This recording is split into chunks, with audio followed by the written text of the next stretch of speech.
Hello and welcome to the viewers of this video. This is the Orange Fan here, bringing you another entry for the episode Recap and Thoughts category.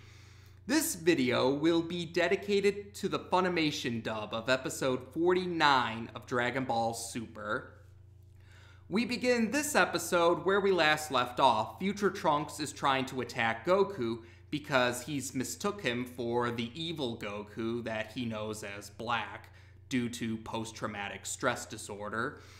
Bulma smacks Future Trunks to get him to come to his senses, and he does. And after he hears that Goku was brought back to life after the events of the Cell Saga, he quickly apologizes for trying to attack Goku. Beerus and Whis aren't happy when they find out that Future Trunks is an alternate timeline counterpart of Vegeta and Bulma's son, and they're not happy when they see the time machine. You may recall in the Golden Frieza saga, and it was brought up in the Champa saga too, Jaco had brought up that time travel is considered a crime. Well, we find out that time travel being forbidden isn't just for the law enforcement. The law enforcement aren't the only ones that consider time travel to be a big no-no. According to Beerus and Whis, time travel is forbidden to even most gods. They say that the consequences of the butterfly effect are why time travel is restricted to just some gods. But they're willing to let them off with just a slap on the wrist if they can provide them with some food that they've never tried before. Bulma gives them fish sausages, and yep, that does it. They just let him off with a slap on the wrist for it. And, oh, that's right. In the alternate timeline, we do see Black is still trying to find Future Trunks, but when he heads to the spot where the time machine was before it went back in time or went to the other timeline, something is reacting that Black has. He's wearing something called a time ring, and it starts to act up when he's in that particular spot. But back in the main timeline, we see that Krillin and Piccolo have finished harvesting all the lettuce. They finished harvesting the lettuce. But then Goten and Chi-Chi arrive, and they tell them that they got a message about the time machine arriving. And Piccolo and Krillin piece together that it means Future Trunks is back for whatever reason, so they head off to Capsule Corporation to see what's up. Goten wants to follow after them, but Chi-Chi tells him that he has to study instead. So now we're back at Capsule Corporation, and Bulma is examining the time machine. She notices that it's out of fuel, but she also finds a notebook from future Bulma, and this notebook also has a CD in it. It turns out these are instructions about how to use the time machine, how it controls, how to maintain it, and the CD is there, I presume, for visual aid as well. And so Bulma realizes that this will be very helpful. Now, as for Future Trunks, he's telling him about the threat that he's dealing with. At first, Vegeta wonders if it's Future Boo, but Future Trunks clarifies that he already took care of that. We actually do get to see a brief flashback where Future Trunks is fighting Future Deborah and Future Babidi, and he does confirm that Future Boo, he managed to stop them before Future Boo was freed. But he proceeds to tell them that the threat he's dealing with is someone who claims to be Goku, except he wears dark clothes rather than Goku's usual gi. And future Bulma ended up referring to him as Goku Black. Goku Black has apparently been going around to various planets, and he's been eliminating all of the species of these planets. Earth and humanity are simply the latest stop in his campaign.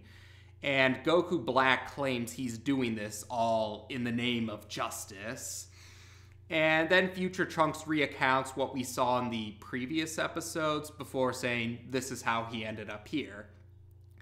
Vegeta is quick to call Future Trunks a coward, but Bulma defends Future Trunks, pointing out that he needed to get help for this particular threat. And she shows them Future Bulma's notebook and the CD, and saying how they can use this this guide, essentially, from her alternate timeline counterpart to do what they need to do to fix up the time machine or refuel it, and then Future Trunks can go back with some help to deal with this evil Goku. So Goku actually has Future Trunks spar with him so he can gauge how powerful Goku Black is. Bulma also puts up a force field around them so they can fight at their very best without having to worry about causing any destruction for West City. Now, during the sparring match, we learned that Future Trunks unlocked the Super Saiyan 2 transformation, and Goku shows him the Super Saiyan 3 transformation, and Future Trunks is quite impressed by the transformation, but he does think that Goku Black might be more powerful than Super Saiyan 3 Goku at this point in time, and Goku is, of course, rather excited to fight a strong opponent. Krillin and Piccolo soon arrive after the sparring match, and they're about to question Future Trunks about why he's back in their timeline. But suddenly, a portal in the sky opens up, and Goku Black emerges from the portal. The episode ends with the good Goku and the evil Goku finally meeting each other, face to face. So this episode did help to set everything up, or I should say this episode catches the other main characters up to speed with the current threat, and Future Trunks finds out a few things that are different in the main timeline since he's last been there, and he and his present time counterpart actually get to interact with each other. True, they did interact back the last time Future Trunks visited, but as Future Trunks pointed out in the episode, present Trunks was just a baby at the time, so he wouldn't have remembered. And I do have to say, it was really cool to see present Trunks and Future Trunks actually talking to each other and interacting with each other. I do think it's a real shame that Laura Bailey wasn't able to reprise her role as present Trunks for Dragon Ball Super because of schedule conflicts, because that would have been cool if she and Eric Vale got to talk to each other as their respective timeline counterparts of Trunks.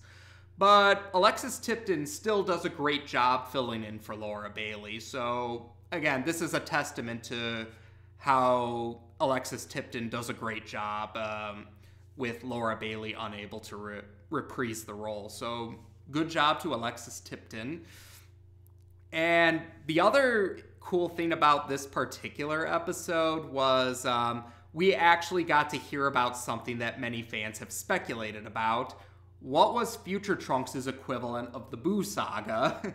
Because, yeah, we do find out that, yes, Future Trunks did have to deal with Future Buu, or the crisis regarding Future Buu. But unlike the main timeline's Buu Saga, Future Trunks actually bothered to listen to Future Shin's advice and warnings, and he actually took care of the problem before Future Buu was freed. It kind of does reaffirm how Future Trunks is much more pragmatic compared to some of the other main characters. He's definitely more get to the point, try to finish it quickly, sort of. He's that kind of person, so that was pretty cool. And for those wondering, the manga version of this saga actually does have a chapter that goes into greater detail about how Future Trunks dealt with the Future Buu crisis. So, yeah, it's pretty cool they expanded upon that in the manga, and it's cool they touched up upon it here. From what I can remember, the only other time they really brought up the how did the Boo Saga go down in Future Trunks' timeline, or brought up that point, was in the video game Shin Budokai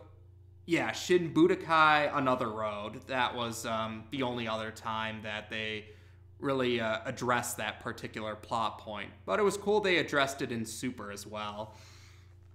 And, well, for those who are going in blind, there's still a little more clues and mystery regarding Goku Black. Like, he's wearing something that's called the Time Ring. That's a pretty big hint. And, oh, that's right. When they were talking about the time travel, Beerus and Whis did make a point to say it's forbidden to most gods. So that means, yeah, to some gods, they are able to time travel. So, again, it's a little detail, but it's definitely something to pay attention to if you're going in blind. And, well, of course, the episode ends with that cliffhanger where Goku gets to meet his evil counterpart who managed to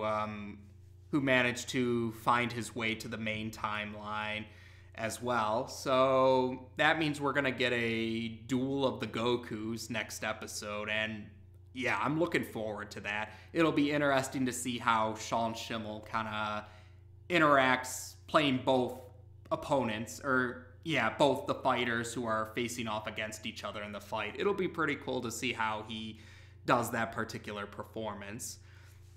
And with that said, yep, there we go. Dragon Ball Super's 49th episode, as dubbed by FUNimation, has now been covered on this channel. Take care, and until next time.